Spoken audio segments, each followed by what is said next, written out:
Straight ahead on the Drift, the Boat US pros are at the helm with some easy tips on repairing that blemish in your gel coat.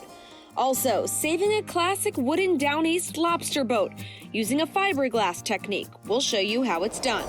Plus, renowned shark expert Dr. Greg Skolmel shares how we're protecting the predators while tagging and tracking the great whites. And Mr. Yachts is in Miami with an Italian beauty that you'll just love feasting your eyes on. All this and a whole lot more is right around the bend on the Drift. Hello and welcome back to the Drift. I'm Sierra Goodwill. New England holds an amazingly rich history in boat building. And Coastal Boat Works is a part of that history. This time on Boat Build, John Methia heads to Tiverton, Rhode Island and catches up with our build team to see how our Down East cruiser build is progressing and what goes into fine-tuning the hull finish. All right, so what's next? Right now, we're gonna finish glassing the top on, inside and out. I got a couple more pieces to make inside, a whole bunch of sanding, and then we're gonna gel coat the interior. Now, typically, this would come out of the mold to color, with the color Right. in the gel. So again, you spray the gel coat into the mold, and when you pull the hull out, it comes out already to color. So any of the cracks and imperfections, these little holes will be filled. Right. And then this is where you're kind of smoothing out the edges, right? You're Right. getting all this nice and smooth. That's where the rub rail will be going. So, So this doesn't take any work. The rub rail caps right over this well, and you fills that you gap. asked me, why am I spraying the hull now? And Right. the top's not even done yet. Right. Well, the reason is I don't have to worry about overspray because we have a ton of I see. body work to do up there, Up top. which So has nothing to you're do actually down in gonna there. you're gonna finish the hull. Right. You're gonna paint this to the final coat. What is that paint? What do you use for We're paint? using Allcraft 2000. Okay. It's a sandable, buffable paint, Okay. repairable. What I have to do is order my rub rail. Right. Right. So I'll go into we want that stainless white with the stainless insert. Correct. So we'll measure and order that up. And I noticed something on the way in today that I don't see much of at ROS, at Coastal Boat Works. Some wood. What's out there? Well, I have a boat that was built by the Mataronis family, and that was built, I believe, in like 72, 73 perhaps. It's beautiful. By the family. And they made two, and they're both surviving, and they both fish every day. And he finally brought that in and is having us glass the whole thing. You got to let me have a look at it. Yeah, let's go take a look. Let's go. You don't see a whole lot of this around Coastal Boat Works. No. Wood. Are you getting in the wood business now? What are you doing? No, I'm helping out a friend. This is a beautiful boat. It is. And look at this detail. So is this all being glassed over? This is Yes. a wood hull. He asked me to help him out by glassing the whole thing up. So you can take a mahogany boat like this, right? Do you have to fill these gaps? Some of them, the larger ones, yes. But this boat's going to be really heavy when we're done. Oh, I He's can asked imagine. us to put some thickness on this. Can imagine. So right now we're working on all of the important areas to make sure, by hand glassing, to make sure that they're sealed This and is strong. biwoven. That is Huh? 2 layers of biwoven. Double and layer double biwoven. overlapped. So it's pretty strong. We've done the keel already, which was a real difficult task. So I'd imagine you go through and you have to replace any rotted mahogany, but all this stuff looks pretty good. The boat is in really good shape. Right. Tell me about how you fiberglass over mahogany. So this won't look like boards. It'll just be one straight piece of glass. Yeah, we'll have to do body work to get that looking nice. I love classic wooden boats. And there are so many classic wooden boats that you shy away from. You see great deals. They're literally rotting away. But you shy away from them because you know how much work is involved in a wooden boat. This boat is going to, you know, I say all the time how much I like that classic Down East look. Boy, this, if there's a boat. the weight of a wooden boat, you'll never beat the ride. I don't care what kind of fiberglass boat you Right. have. It doesn't make a difference. Wood is his own Yeah. ride, Right. and you can't beat it. You Yeah. got to really add some weight to a fiberglass boat. That is an absolute beauty. I'll never get over the craftsmanship. There's really nothing like it. As always, you can find more Boat Build at driftsociably.com and at driftsociably on social media. Straight ahead on the Drift, it's the Boat US Pros with an easy DIY gel coat fix. And tracking the great whites, there's an app for that. Plus, it's not an inexpensive 54-footer, and Mr. Yachts shows you what your $2.5 million will buy you. All that and more right here on the Drift. At the Helm is brought to you by Boat US. Better boating starts here.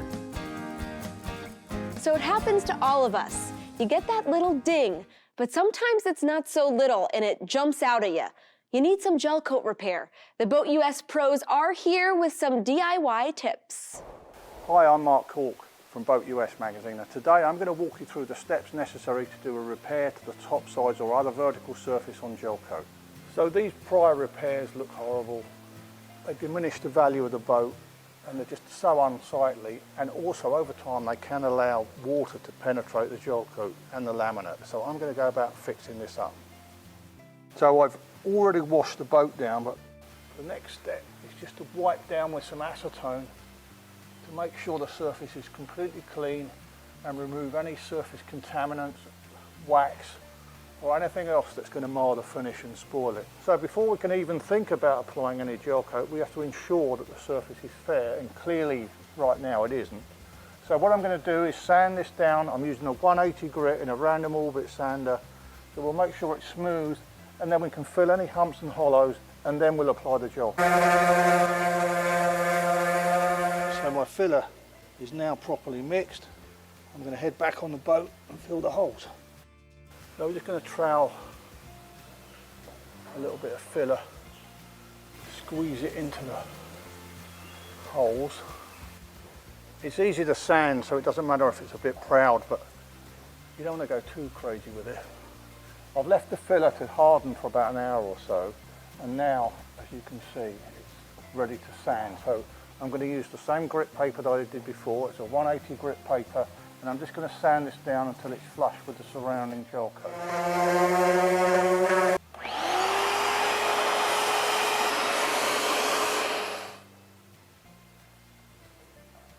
We're ready to start decanting the gel coat now, and you can see I've got a huge gallon can of it here. This is already pre-coloured to match the boat, but it's not exactly right. I know from past experience I'm going to need to add some extra colour to this. Well, I'm using pre-coloured gel coat, and it should be an exact match to the boat. And I'm just dabbing a little piece on there. There's no catalyst in it yet. I'm just dabbing a piece on it to check the colour. It's not bad, but I might need to add just a little bit of extra tint just to take that down and make it a perfect match. I've catalysed the gel coat, and now using a foam brush I'm going to paint it on, just as you would paint. With the gel coat applied, I'm using this. You can hardly see it, I'm sure. It's actually Mylar film, which is available from the local stationery store, and I spread that on. And this does two things. It excludes the air and gives me a nice smooth finish, and it will hold itself on. There's a sufficient stickiness in the gel coat to hold it in place. If you find that it does move around, you might want to add a couple of bits of tape, but otherwise it'll be perfectly fine.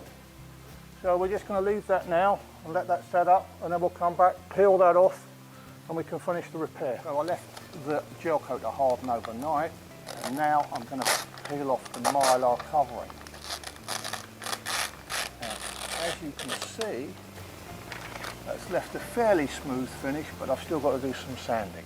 And I'm using 220 grit wet and dry paper wrapped around a foam block, because if I just use my fingers, we'd put ridges in it, and that's not what we need. So I've finished sanding with 220 grit. I'm just going to give it a quick wipe down, and then I'm going to swap to 400 grit. You probably can't hear that, but I can, and it definitely sounds a lot finer. So I'm using 400 grit now, just to get rid of the scratches left behind from the coarser paper.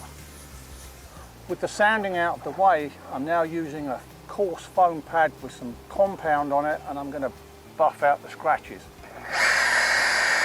With the compounding out of the way, I've changed the foam pad to a finer pad, and I put some polish on that. I just need to spread that around a little bit before I pull the trigger, and this will take out the scratches from the compounding. So with the compounding and glaze out of the way, I'm just adding a little wax now just to protect the final repair. So there you have it. We spent a few hours and we've got rid of that horrible nasty mess on the side of the boat, and I think you'd agree that the repair blends seamlessly with the existing boat. Hopefully you've learnt something too. That might just be a little above my DIY level, but I'm sure many of DIY drifters are plenty capable of taking it on. So go for it. For more At the Helm with Boat US, visit driftsociably.com. Straight ahead on The Drift, shark expert Dr. Greg Skomal on tracking, protecting, and respecting the great whites.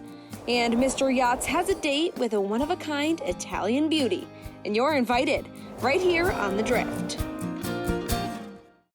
The Drift podcast can be found at driftsociably.com. This time on From the Cast, host John Methia sits down with those in the know of the boating industry, talking tech and tips, fun and sun. Today, John sits down with renowned shark expert Greg Skomal to talk about some new tech that will let you know where the sharks are this season. So let's talk about the tagging of the shark. Now you call it the white shark. Just for those who don't know, so this is the great white thing, right? What's a great white and what's a white shark? And is there a difference, or is great white just a buzz? Tell me about that. No, the great white shark is the name that's most commonly used by the general public and the media. What scientists decided to do a whole bunch of years ago is they dropped the word great, and now it's just called the white shark, but it's the same species. And they are protected species, correct? The white shark is protected. Well, here in the U.S., what it is, it's prohibited from retention. So all that means is that fishermen can't go out and kill them and capture them. So it does afford them a level of protection. When we look at white sharks, we're really looking at a top predator.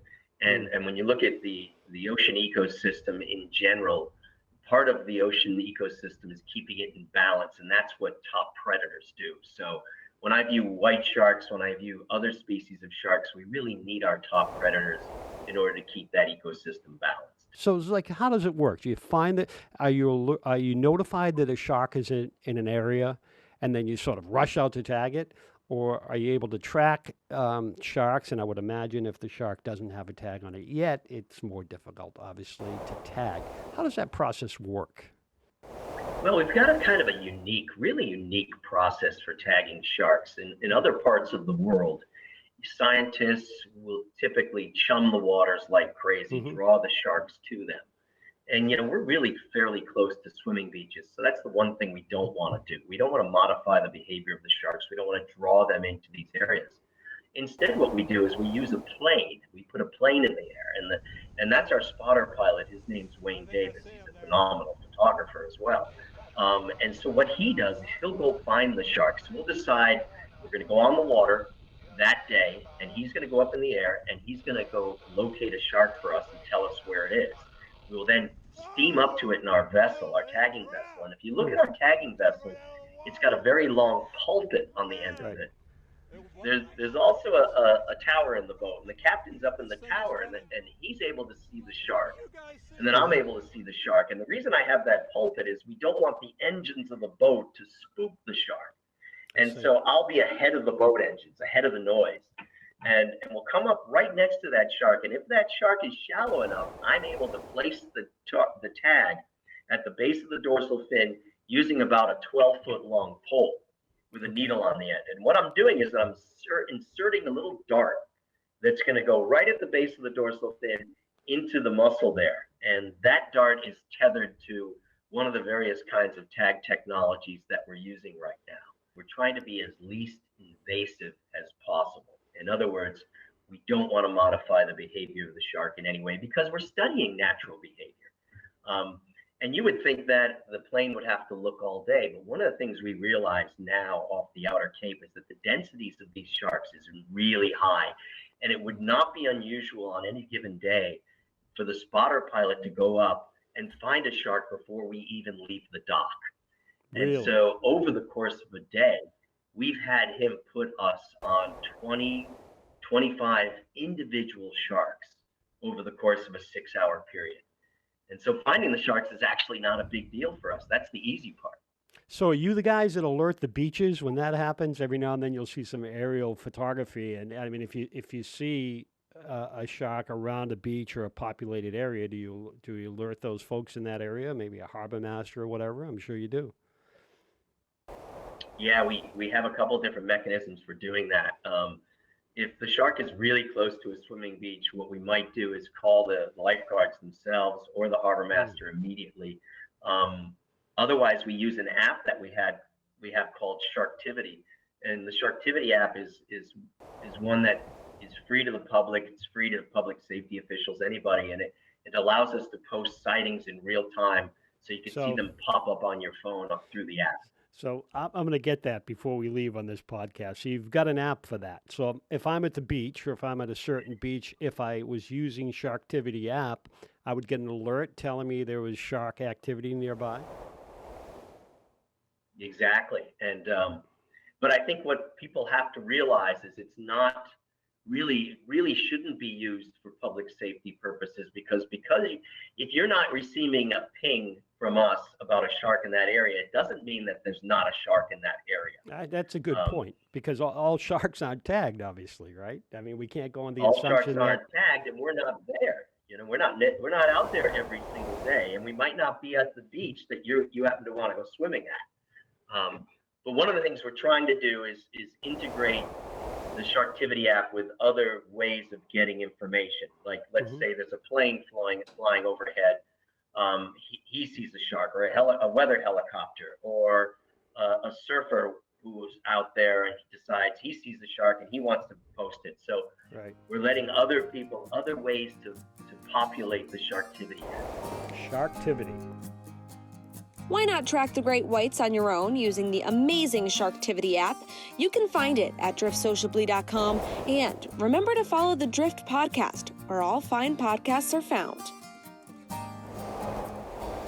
It's Italian, it's one of a kind, it's amazing, and it ain't cheap. Mr. Yachts is straight ahead.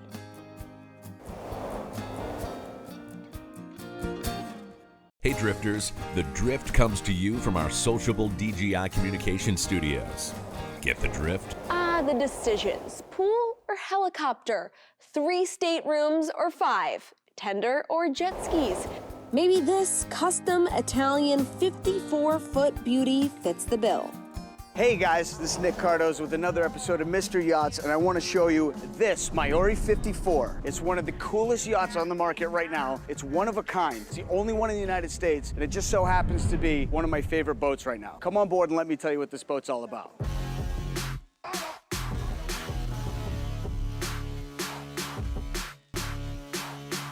Let me show you some of the features that this boat has and the attention to detail.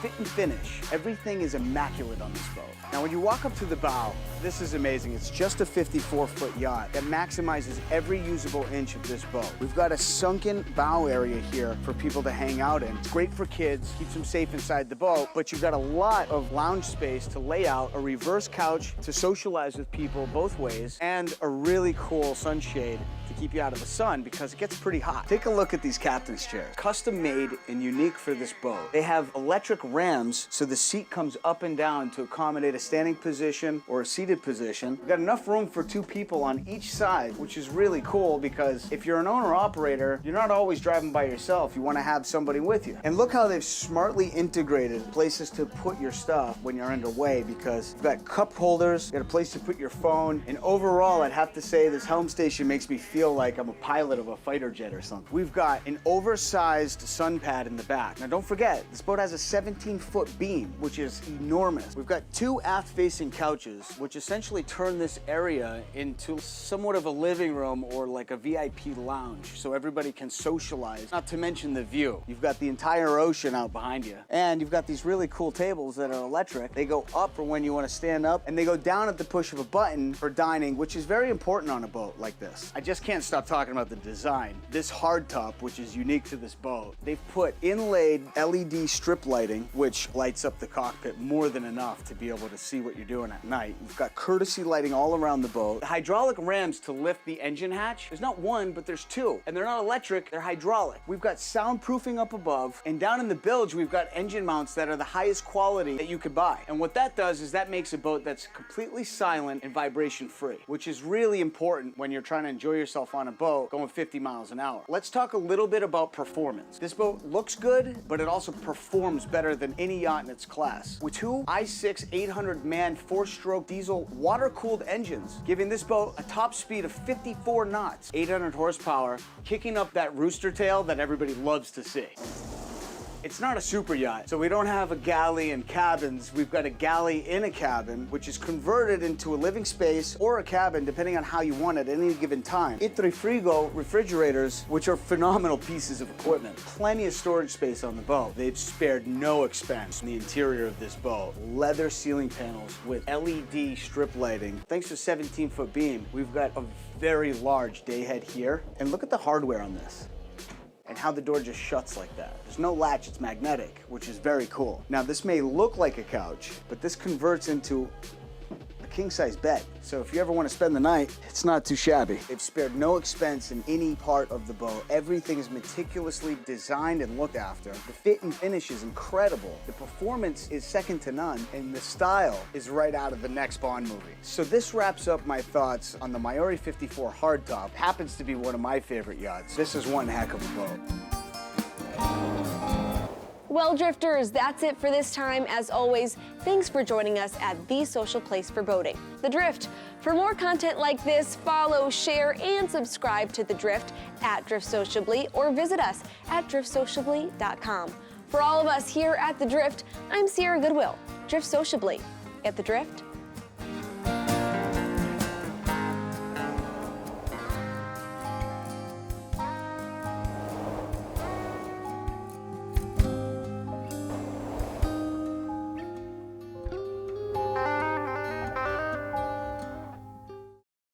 The Drift has been brought to you by Boat US.